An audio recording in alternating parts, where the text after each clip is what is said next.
Hey, welcome back to Mechanicsville YouTube channel. This is the Commish. We're coming from Pop's Garage here. We're going to bring a new segment to you today with some technical stuff called the Mechanic Minute. Today we're going to talk about some measuring devices that you will probably see myself, Stu, maybe Ash, or other Mechanicsville crew members use on their projects. Just overall knowledge about how to use some tools. When we talk about measuring tools,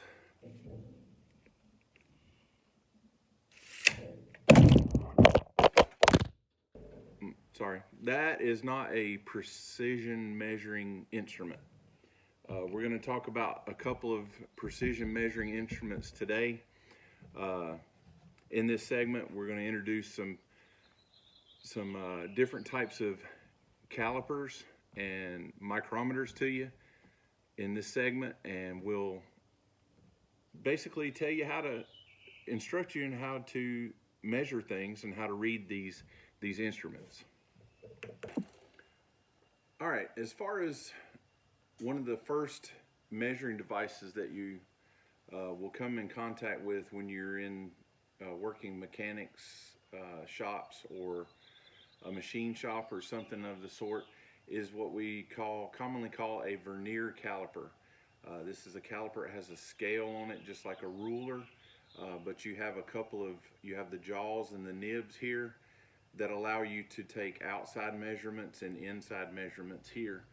We'll get a close-up of the scale on here so I can explain a little bit further about how to read this vernier caliper. This is a fractional millimeter vernier caliper here. As I said, you can take outside dimensions with this. You can also read internal dimensions and as well as depth with the scale here. Okay, with this being a millimeter scale on this particular vernier caliper, as we know, the metric system is based on tens numerology, so it's broken down into millimeters on the scale, and your measurements are read in millimeters and broken down in divisions of 10. Now, a more popular version of this particular measuring device is what we have here, which is a dial caliper. Now, what makes this different than it's the same thing. It's a vernier caliper. It does have the ability to take an outside measurement, inside measurement, and depth as well. This is fractionally broken up in thousandths of an inch, and you'll see the biggest difference between the two is how you read this on the scale. You have a dial instead of a scale here on the movable part of the jaw. So the dial is actually what gives you your thousandths of an inch when you read this. So we can read this out to 3 places past the decimal. Again, we can take an outside dimension, an internal dimension, and a depth from this vernier caliper. I'll see if I can get a close-up for you. Close-up picture so you can actually see the scale and the dial. Now, if you refer back to your close-up picture, you'll see that the numbers on the large numbers on the bottom of the scale go from 1 to 6, so we can measure up to 6 inches with this vernier caliper.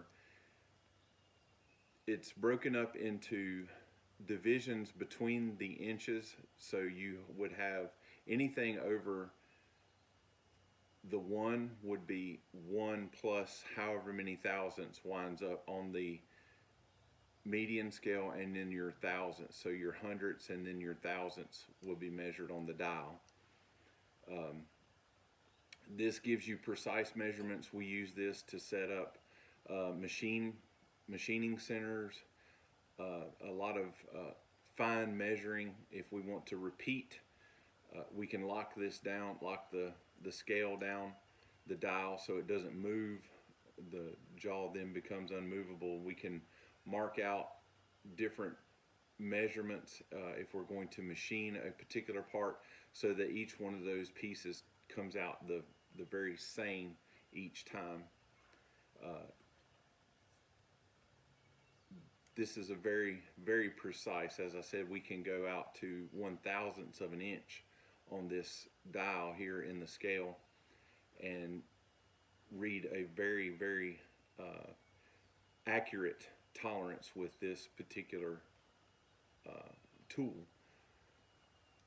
To get more precise with any type of measuring device in the shop, and what you will see a lot of our Mechanicsville crew utilize, especially when we go into producing or building our engines, putting our engines together, you'll see that each one of our Mechanicsville members will have something similar, a setup similar to this right here. This is what is called an outside micrometer.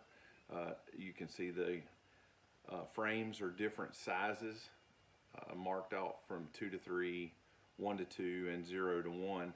That means that is the width of the actual frame to allow you to measure whatever it is. You pick the appropriate frame size to measure the part that you're trying to measure. This also will measure to the thousandths. Some of them will measure to 10,000ths, but this one particularly has a scale to 1,000. That's indicated on the frame here.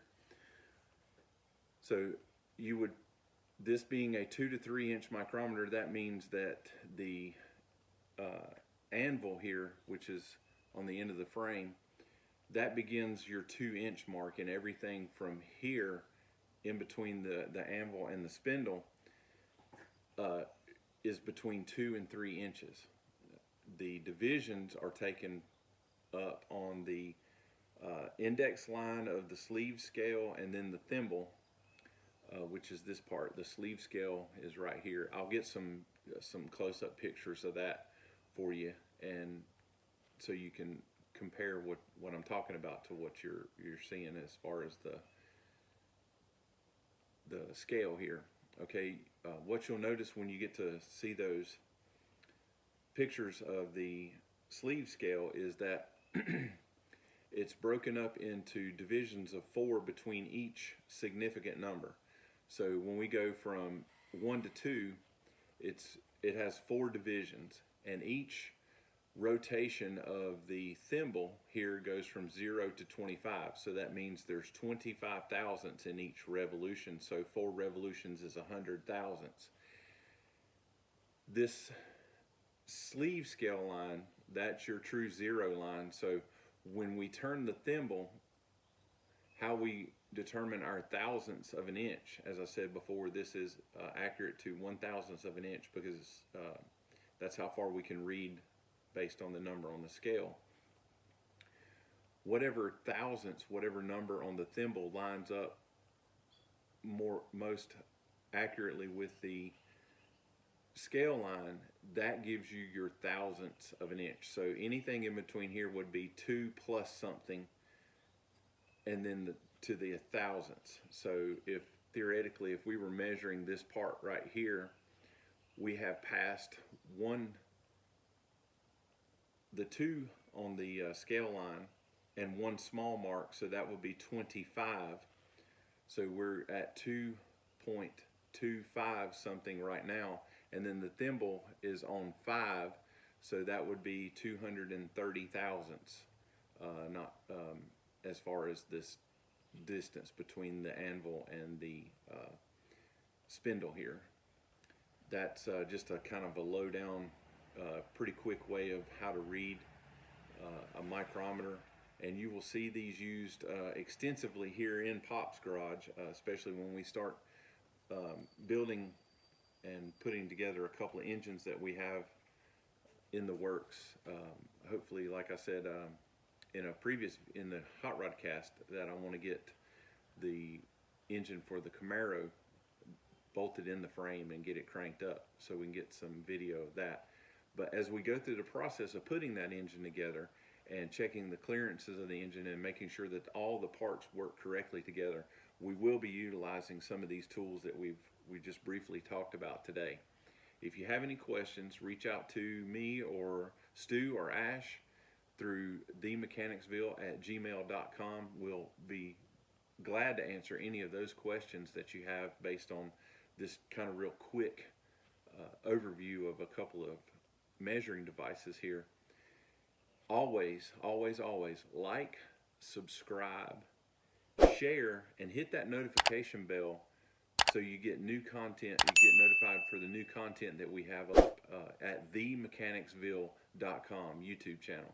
Look in the description for a link for our merchandise. Our merchandise is available now.